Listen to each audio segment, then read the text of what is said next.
Hi, this is Mark Santero with the Homestead Funds. We are pleased to present to our shareholders the second quarter market review, what we've entitled the Bumpy Road Back. As I said, this is Mark, and I'm the president and CEO of the Homestead Funds and RE Advisors, who is the investment manager of the Homestead Funds.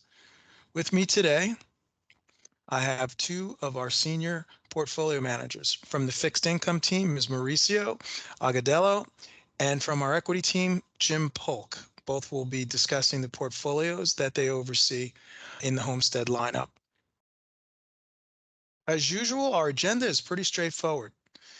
We'll first go over the macroeconomic conditions and factors that we experienced in the second quarter. We'll then have a fund absolute and relative performance review for both the fixed income and equity funds that RE Advisors actively manages. And then we'll go into those portfolios, the drivers of returns.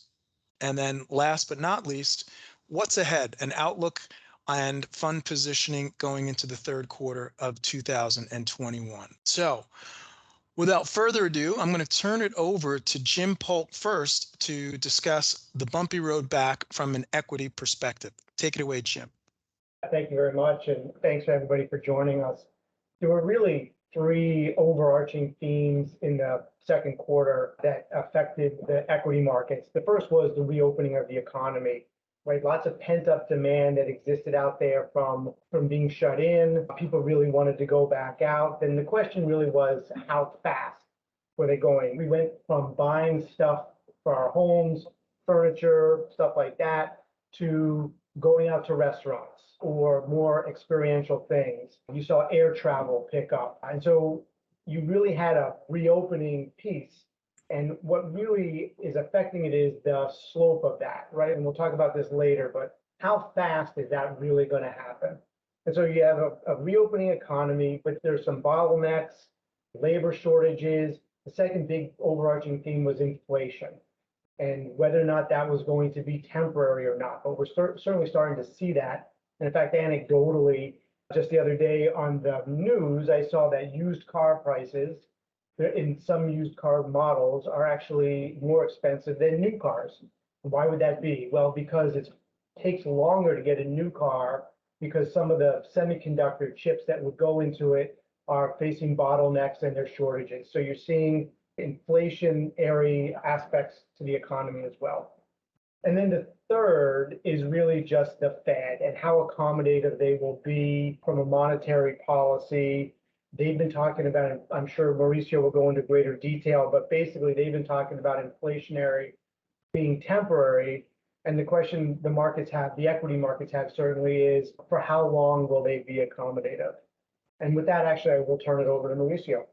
Thank you, Jim. For the fixed income market, we saw bond prices rebounded during the second quarter after peaking at the end of March. These generated positive returns for fixed income. For instance, the 10-year yield closed at 1.47% at the end of June versus 1.74% at the end of March.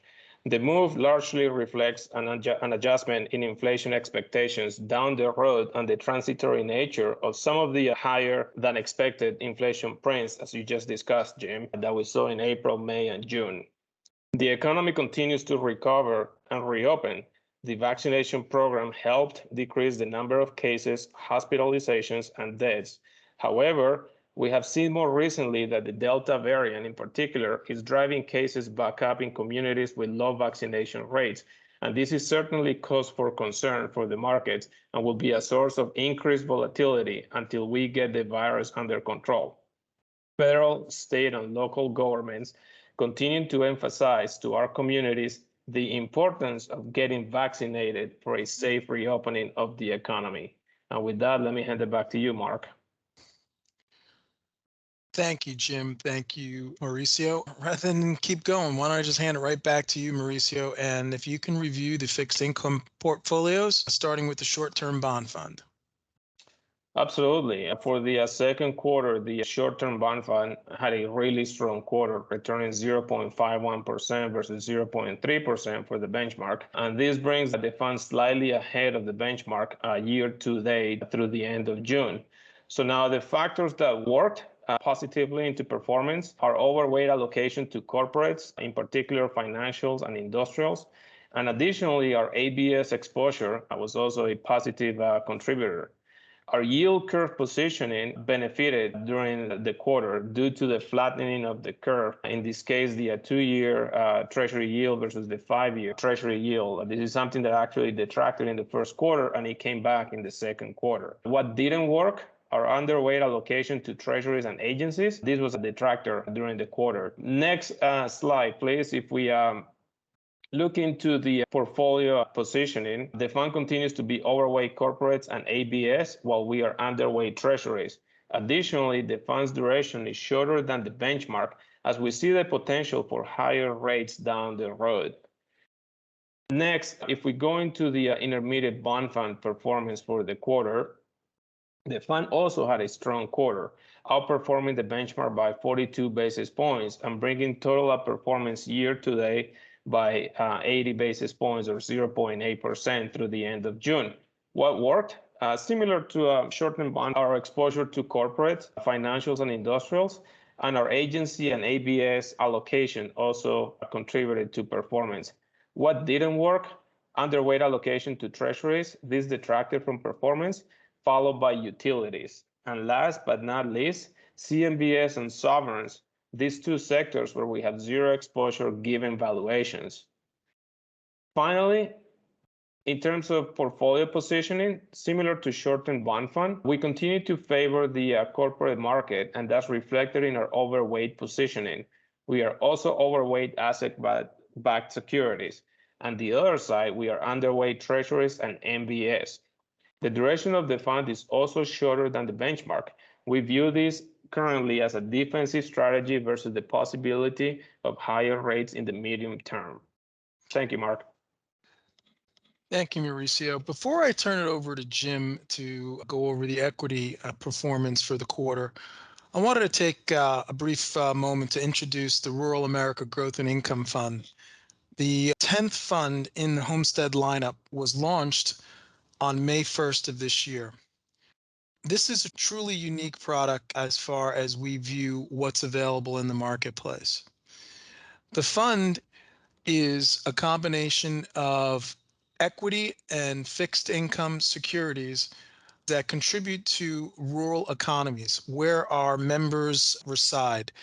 The fund invests in companies meeting at least one of the three criteria. At least 10% of a company's total revenue is derived from or committed to key economic drivers of rural America. The company's headquarters or material business operations are in the areas served by NRECA member cooperatives, and or last, the company's headquarters and material business operations are located in a rural area, which includes a county where at least 50% of the population lives in a rural area as defined by the U.S. Census Bureau. This is an actively managed portfolio that combines Mauricio's team and Jim's team on the fixed income and equity side. When we researched creating this portfolio, it's truly to the roots of NRECA, and in our member communities, we see the activity in the economies, and we wanted to create a fund in those securities, those companies, those credit structures that contribute to the rural economy, hence the Rural America Growth and Income Fund.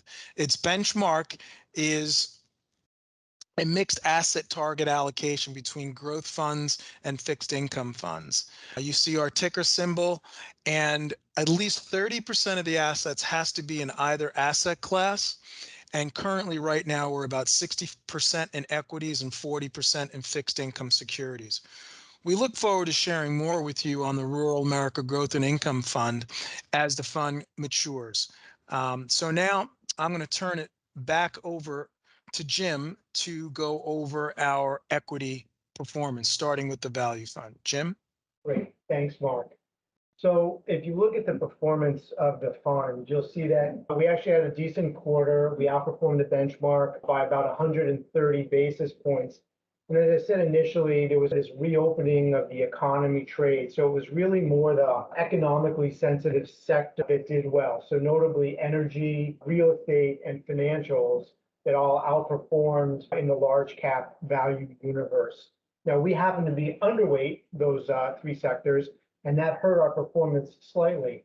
However, our stock selection, our stock picking in technology in particular, which is a sector that we have really long-term positive viewpoint of and have had for a long time, more than outweighed these other sectors. And so companies like NVIDIA, which are related to semiconductors for the data center and gaming, or Alphabet with their search engine, both were standout names in the quarter.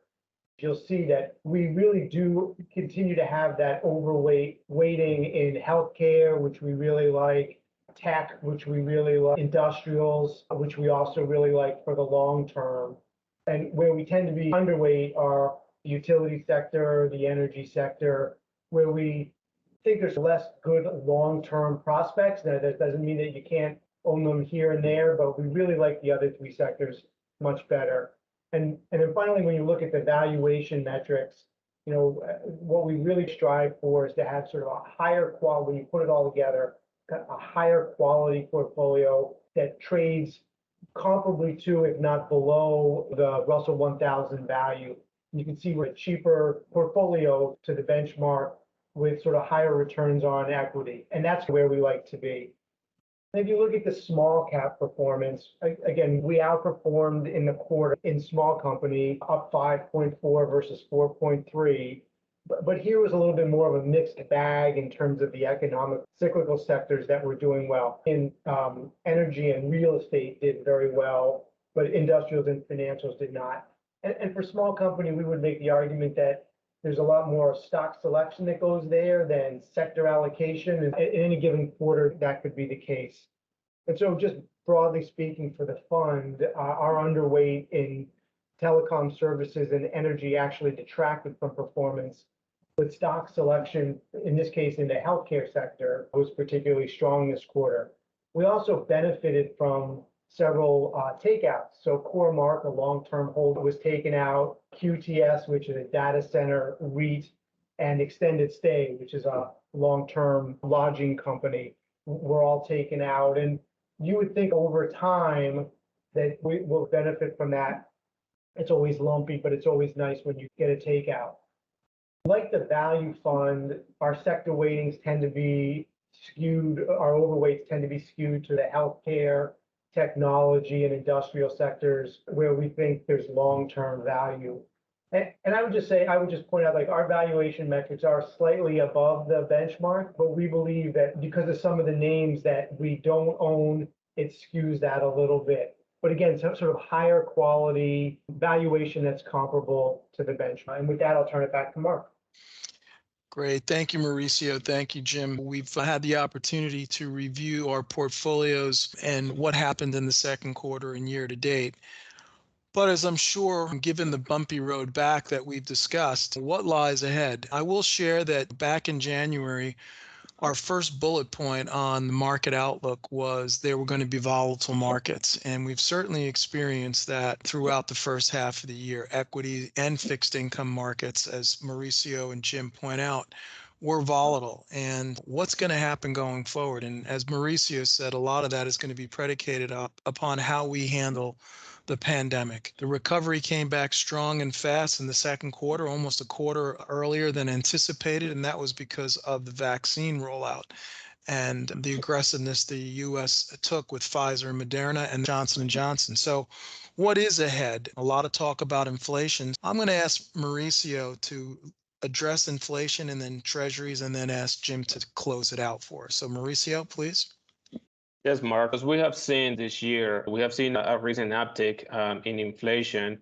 And I want to point our audience to this chart because we've been here before to a certain degree. It's really easy to get caught between the headlines day to day and the panic about inflation ticking higher than expected. And we are certainly keeping a close eye on that. Even the Fed expressed at the last meeting that this uptick is transitory. And we tend to agree with this assessment. That being, in the last meeting, the Fed did acknowledge that perhaps some of this upward pressure in prices may last a bit longer than anticipated. We still have a lot of supply-demand imbalances, as Jim pointed pointed at the opening of this discussion in the global economy due to the uneven rollout of vaccines and the nature of the reopening. Next, I'll discuss the volatility that we have experienced in the Treasury market in particular. As we see here, this is the MOVE index and basically reflect the volatility by tracking a basket of over-the-counter options on U.S. Treasury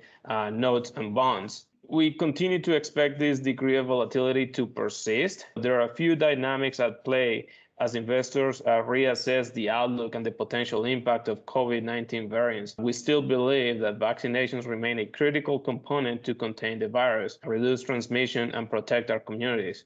Our goal is to position the portfolios to sustain some of this volatility in the Treasury market. We will make tactical shifts to take advantage of dislocations in the yield curve when they occur. That being said, we remain confident in the economic recovery and the long-term prospects. Jim, anything to add on your end? Yeah, thanks, Mauricio. I'll add just a couple of things. The word that comes to mind for me is noise, right? We've got a lot of noise going on. What's the pace of the recovery look like? What is really the sustainable number for inflation? We agree on the equity side with Mauricio and the fixed income team. We think it's transitory, but what is the right number?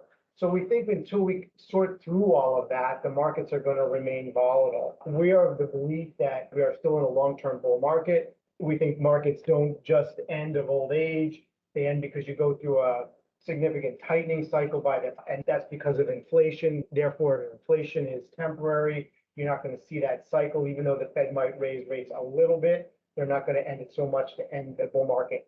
And so we tend to be relatively positive and constructive on the markets going forward. And so what we think is over the next, several quarters, we could see this kind of situation where the market's just trying to figure it out. Would also suggest that we're in the summertime, people are going on vacation, they're doing something with their family, et cetera, and so there's less liquidity in the market, so anything could have an oversized move one way or the other. What we would also say finally is that for us on the equity side, I think Mauricio says it on the fixed income side as well, is we think we're positioned for the long term. Like we are making long-term investments in what we think are really solid companies that we can own for a while, and we'll have good quarters and bad quarters, but over time we think we're going to have really strong performance, and that's because we're exposed to better companies and we're not trying to whip them around with every little wiggle in the market. And so with that, I'll turn it back to Mark. Thank you, Jim. Thank you, Mauricio. Appreciate for sharing your thoughts on what lie ahead and sharing your perspectives on the second quarter performance of our funds. I want to thank again our shareholders, our cooperative leadership for being investors in the Homestead Funds. We appreciate your support and trust in our advisors. And if you'd like any more information or further dialogue on the positioning of the funds, please feel free to give me a call or send me an email. And again, we wish everybody stay safe and have a pleasant end to the summer. Enjoy, everybody, and thanks again.